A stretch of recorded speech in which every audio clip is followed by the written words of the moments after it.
শাপলায় যে হত্যাকাণ্ড হয়েছে, আমরা আপনাদের কাছে অনুরোধ জানাবো, এই শাপলা হত্যাকাণ্ডে যারা শহীদ হয়েছে আজকের এই মঞ্চ থেকে এই শহীদের লিস্ট আপনারা জাতির সামনে প্রকাশ করুন।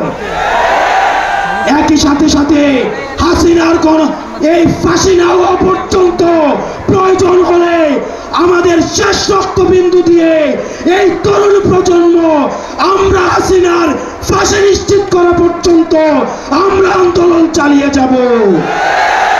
এবং নারী সংস্কার নিয়ে যেই কনসার্ন আপনাদের কাছ থেকে এসেছে, আমরা চাই ডক্টর মোহাম্মদ ইউনূস এই কনসার্নগুলোকে আপনি অতি সত্বর অ্যাড্রেস করবেন এবং অপ্রয়োজনীয় যে সংস্কারগুলো রয়েছে সেদিকে পাশ কাটিয়ে প্রয়োজনীয় যে সংস্কারগুলো রয়েছে যেটির মধ্য দিয়ে নারীদের অধিকার নিশ্চিত হয়, যেটির মধ্য দিয়ে নারীদের সম্মান নিশ্চিত হয় এবং আমাদের দেশের ধর্মীয় এবং কালচারাল সাংস্কৃতিক যেই সম্মান অক্ষুণ্ণ থাকে সেই অধিকারগুলো সেই সংস্কারগুলোতে আপনাকে জোর দেওয়ার জন্য আহ্বান জানাচ্ছি।